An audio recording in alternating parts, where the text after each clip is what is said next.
Hello and welcome back, friends. If you're new around here, I'm Big Gatah. If you came looking for the sharpest tennis bets, you're right where you belong. Right now, we're covering ATP Toronto, third round, day 2. So please pop into the comments and let me know what you guys are playing for later on today or for tomorrow. Keep your eyes peeled for the pinned comment to see what I'll be playing as well. All right? If you guys do enjoy these breakdowns of these matches, please give the video a like. And if you would like to get these slips and pinned comment picks as soon as they get uploaded, you can subscribe. If you do feel generous and want to just donate to the channel, donate to me, there's a link in the pinned comment as well. It's just there if you'd like to. It's just there. Now, with that being said, what are we looking like? Wow, that's all I can say. We had 2 slips for today. We had Lorenzo Musetti and Lerner Tien's money line. We had Musetti going against Mickelson. He won the first set, somehow got into a tiebreak in the second, and then just shat the bed in the third. So, good job to Alex Mickelson. He played a good match, especially in the third set. He was playing actually good tennis, so I can't even hate on that at all. But Lorenzo Musetti, you may not be worth my slips anymore until you're back on the clay, bro boy. You seemingly are just a top 10 clay player. So I don't know what that was. When you got battle tested, you couldn't do it. So I won't forget that. Hopefully you don't either. But we will move on. We got quite a small slate to go for tomorrow. We got about 8 matches. So we will pop right into them. It's the second day of the third round, right? So without further ado, let's get right into it. And for our first match, we have Flavio Cobolli going against Fabian Marozsan. And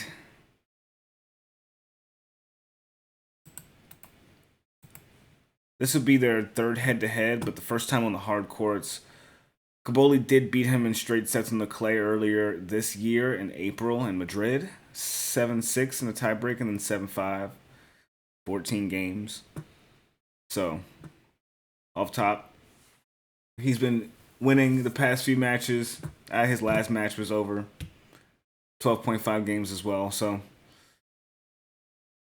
Fabian Marozsan got rid of Felix Auger-Aliassime in straight sets. That tells me a lot. One, that Felix wasn't there to play. And, god damn. Did we not cover that? I don't even remember talking about this. Anyway. Cobolli, I think he does it here.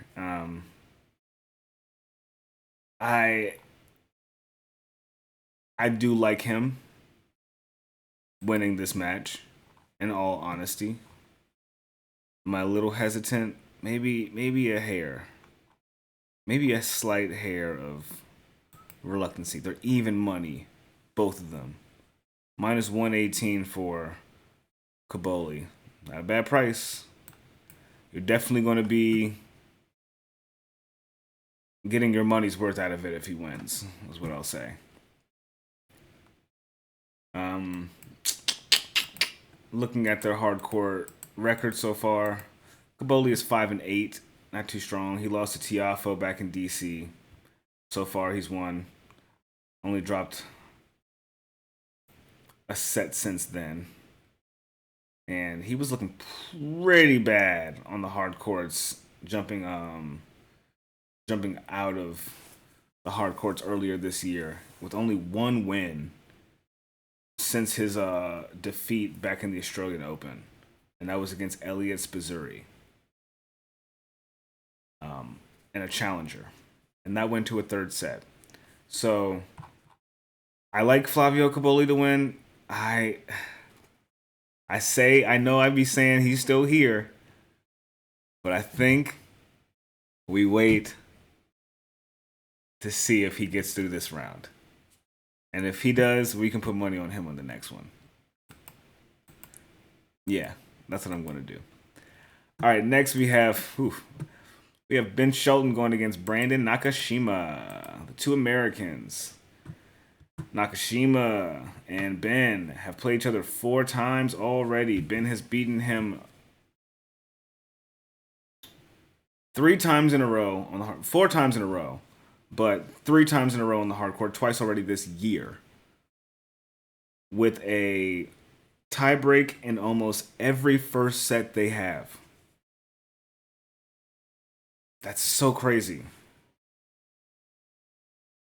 Ben Shelton always gets 7 games in the first set. What the fuck? Ben Shelton always gets 7 games in the first set. What does that mean? Why is this? How could this be? No, seriously though, what the fuck is this? Let me see. Ben is minus 250 to win. Nakashima's plus 200. Let me see. Correct first set score. Let me see. First set total games. Over 12.5 is plus money. So tie break.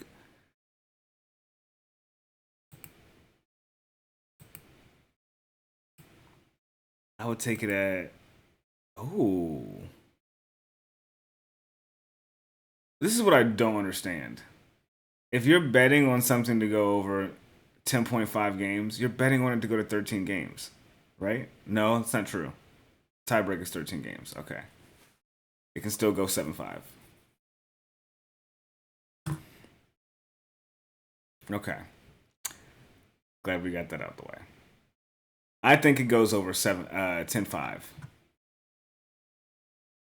That is always hit. That is a consistently hitting bet for their matches. In Indian Wells, though, it went to it was a 6-1 in the second set. Like Shelton just turned up even harder on him. Now, I like the price point of Ben Shelton at minus 250. But if you guys are feeling like y'all want to go for some extra heat on it and you want to shoot for something, you can go for that first set over 10.5. It's plus 104 on FanDuel right now. It's a good price.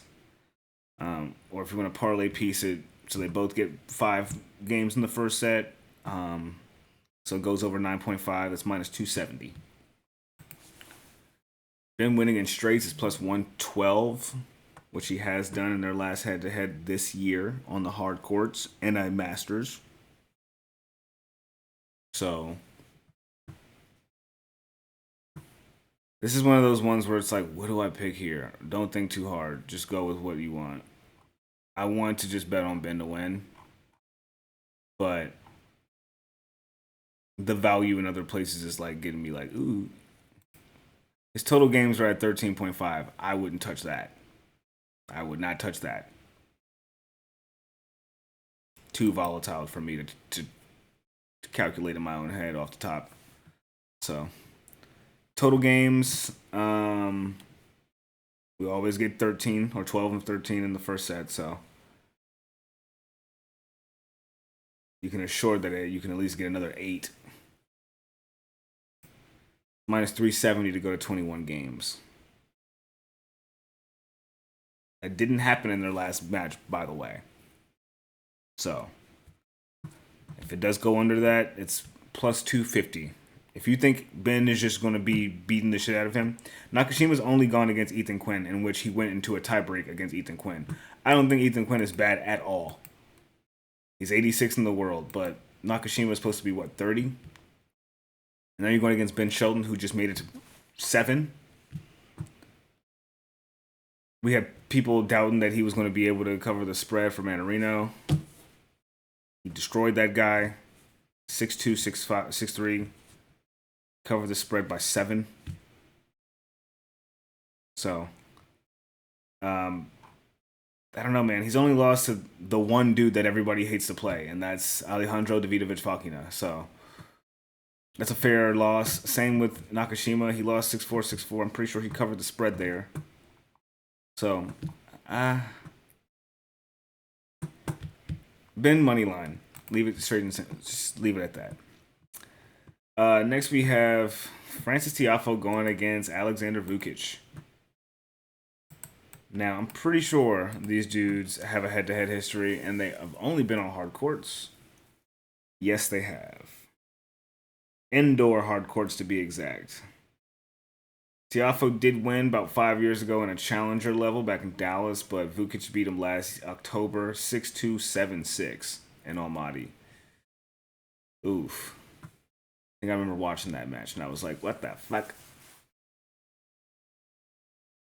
Tiafoe had a really impressive match against Watanuki. He was playing like shit in that first set, but then he basically just like turned into Big Foe, and the rest is the rest. Now, we do know that he has a really good hard court history so far this season and last season. He's been a bit shaky, but he did make it to the finals in Cincinnati against Sinner last year. And he did make it to the semis right after that in the U.S. Open against Taylor Fritz. So, he didn't play too well in Montreal. Made it to the semis in DC last year, not this year, right? He went to the quarters and lost to Shelton, but Watanuki was the win that did it for us. Vukic got rid of Cam Nori. I don't know what that was about, honestly. I couldn't tell you. I don't know if he just like completely shit himself or Vukic is actually like playing well, you know? His form is like relatively good. I mean, he went on a 7 match losing streak on the hard.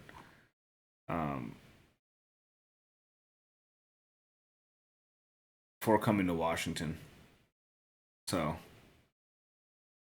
he's been tested by top 20 guys, but what is Cam Nori ranked?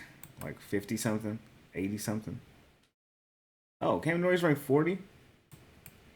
Yeah, you got rid of Cam Nori. I think if he can get rid of Cam Nori, he may be able to get rid of Tiafoe, but I'm not going to bet on Tiafoe to lose.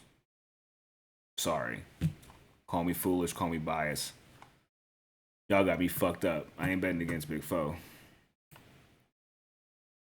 He's minus 245 to win. I think you'll be... I don't know. I think you'll be sweating that minus 245 bet. So I'm not going to throw that in you guys' direction. Let's go next. We have Chris O'Connell going against Alex de Minaur.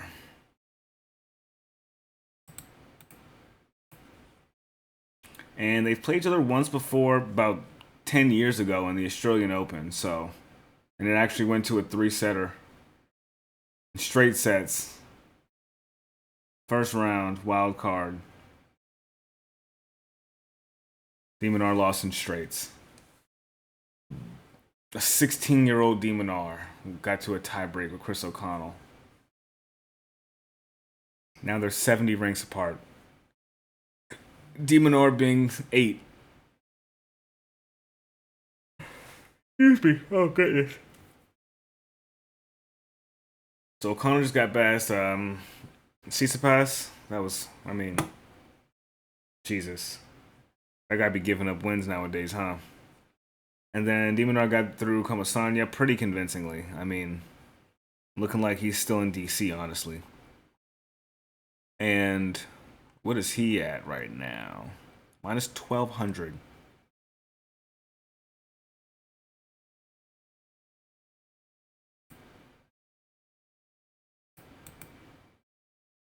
The spread is at 5.5. I don't love it. Even though he won by that last time. Like last match against Comasanya. And I think Chris O'Connell's going to be a bit tougher than Comasanya. On the hard courts, at least. Very well surely should be. He's 12-8 so far this season. de Minaur's 18-5. And he's been playing at an ATP level. He hasn't played in any challengers, O'Connell, so this guy might be keeping it a bit closer than you think. The spread is at minus 5.5 for Minaur. So it's plus 5.5 for O'Connell, which is at a minus 142.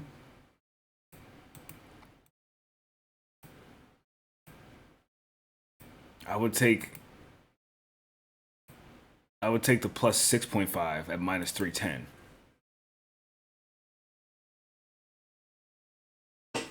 See how much energy O'Connell has left, though. Played a big 3-setter against Tsitsipas yesterday, or 2 days ago. Yesterday. Anyway, we'll move on. Don't really fancy that match too much. Seems to be a gimme. This one, though, should be fun. We have Arthur Fils going against Yuri Lehecka.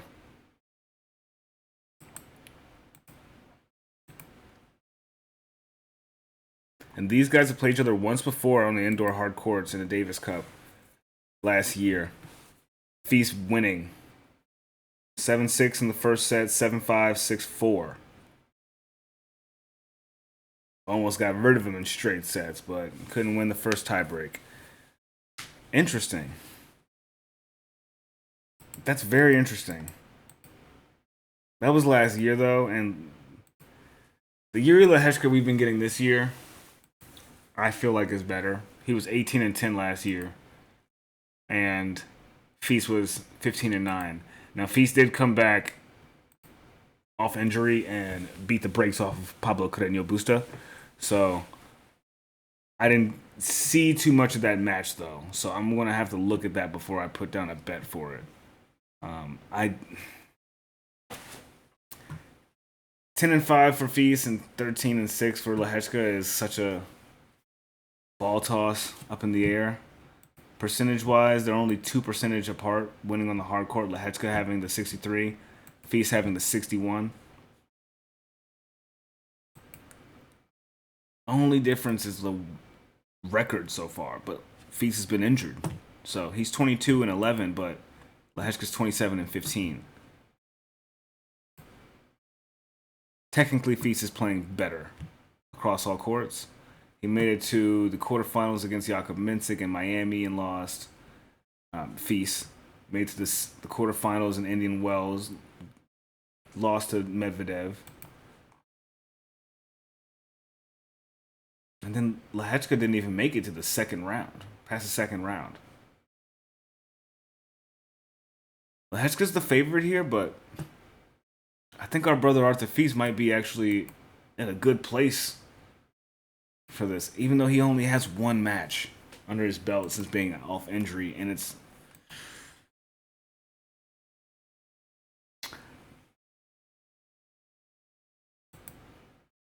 I would think that he can get a set. I would think he can get a set off Lehecka. I would honestly think he could beat him.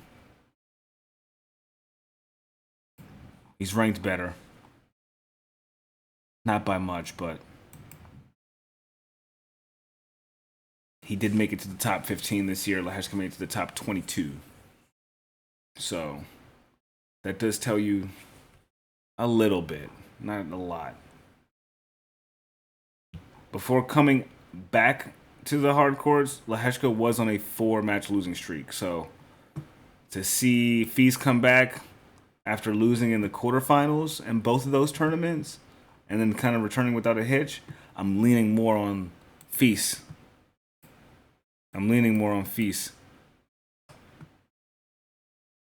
And in those 2 sets that he ended up beating him in after the fact, he won by 4. So he covered the spread minus what? 2.5.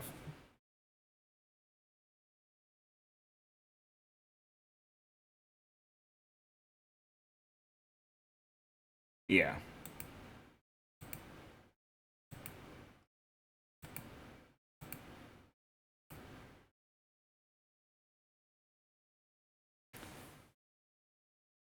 Even though I really think that Arthur Fils is going to win the match, just to be safe, I think I might go with taking him plus 3.5 on the game spread. It's minus 210. That's a really good price to me.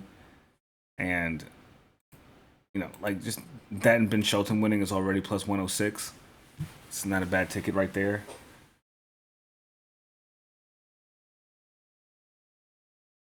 So we'll keep looking. We'll keep looking to see what we find. I like those two so far though, with a bit of confidence. Next we have Gabriel Diallo going against Taylor Fritz. Oh me goodness. Now we got a. If you guys saw any of the Diallo match yesterday, that boy was playing his tail off. He was here to play. He came back in that second set. Something vicious. I think he was down like 1-4. Came back and won the tiebreak 7-6. Huge. Huge. He's playing in Toronto. He's playing for his city.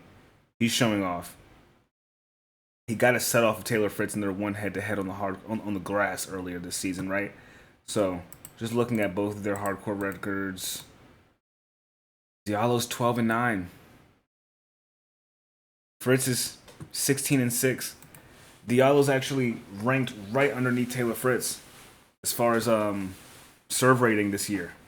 Over the past 52 weeks, he has an 8.3 serve rating, and I think Fritz has a 8.1. So, as far as most consistent serves, big ones, Diallo's up there in the top 10. Consistent big serves, I should say. Because I don't even think Ben was on there. I didn't see Ben Shelton's name on that list. So if Diallo's on it, right next to... Yeah, man.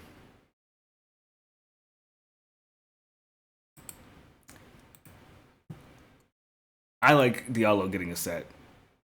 That's what I would personally like to root for here. That would be the fun bet. It's even money as well. Whew. Almost minus 118. It's a good price. The spread is minus 3.5 for Fritz. Let's see. Let's see if he covered that. 6-3, 3-6. Okay, so it's even. 7-6 Fritz. 4-6 Diallo. Okay, so now it's +1 spread, and then he loses by 3, so he didn't cover. He did not cover. Wait, no. He did cover. He goes +1, and then he goes -2. He goes -1. No, he did cover. Damn, Taylor Fritz did that shit. Won by 4 games. You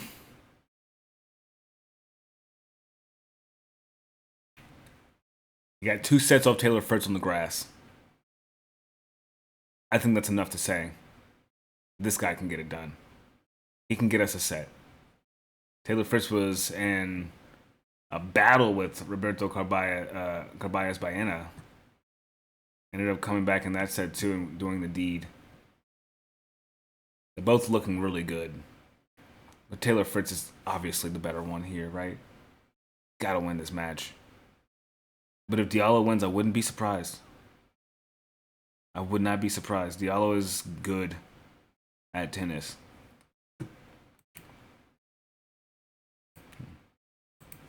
We've seen him beat top players already. Not on the hard courts just yet. But actually, no. He hasn't had a top 5 win yet. His last 2 losses were to Fritz and Ben Shelton. People in the top 10. I still think he can get a set. So if you want to go crazy, go absolutely stupid, you can take Taylor Fritz to win 2-1. That's plus 260.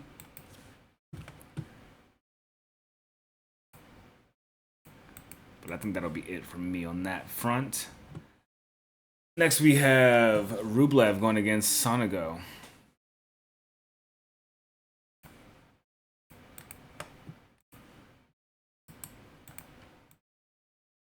And they've played each other 5 times already. This will be the first time on the hard courts, but Rublev has beaten him on the 2 times they've played on the indoor hard courts. In Metz last year and 5 years ago in Vienna.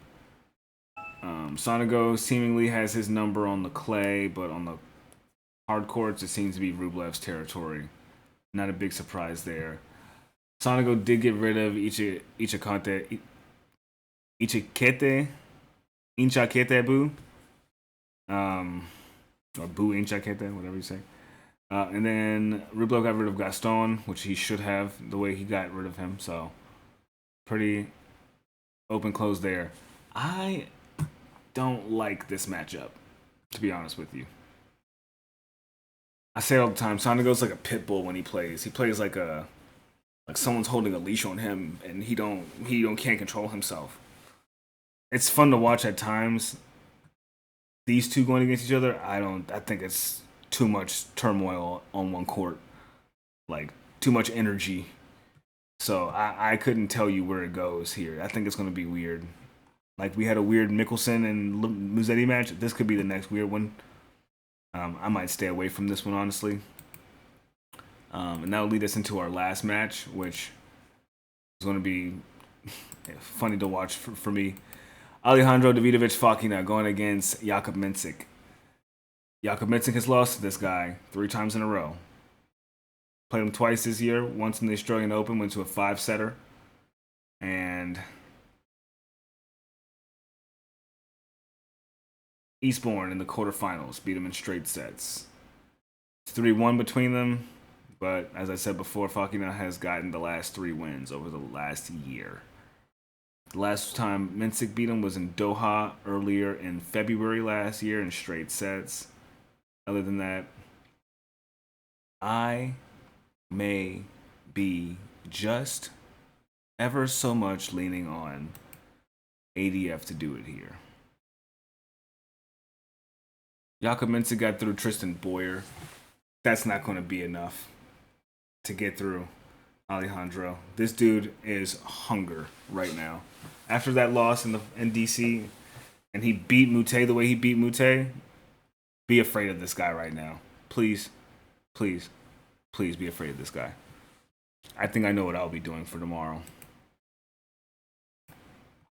But if you guys want a real breakdown, I'll give it to you. Mensik is the returning champion on the hard courts of this season, beating everybody in Miami. Djokovic, Fritz, Feast, Mahach, Safulin, Draper, Batista Agut, all on the hard courts in Miami in clean, straight form. Right before that, he lost to Damir Junhor in 3 sets in Cap Cana. Interesting. So, after that win in Miami,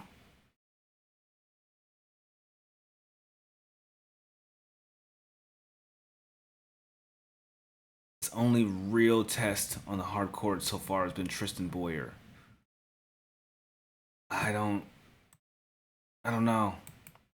He's 18-6 on the hard courts this season. Alejandro is 18-9. Mensik has a 80-30 record on the hard courts professionally. Barely 100 matches. Davidovich Fokina has won 136 matches. Lost 86. So, the time. That's all I'm pointing out there. The time. I like ADF here, man. Mensik is good, but I don't know if it's going to be enough. I don't think it's going to be enough. They're literally 1 rank apart from each other. It's the ranked 18 going against the ranked 19. It seemingly hasn't been close when they play each other, though.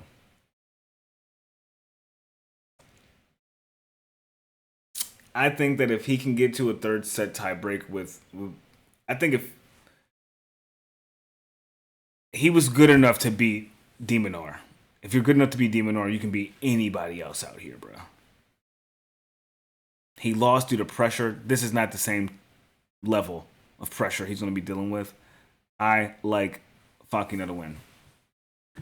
And I do actually have to get up out of here. So I'm going to get this video uploaded as quick as possible. Please play in the comments what you guys have going on for tonight, because Tian hasn't played yet. And I have a ticket that I'm going to have as a backup ticket for you guys. Ao Ito or Aoi Ito and Leonard Tian for a set. You can catch it in the pinned comments. I'll catch you guys tomorrow. Good luck, and see you in the next one.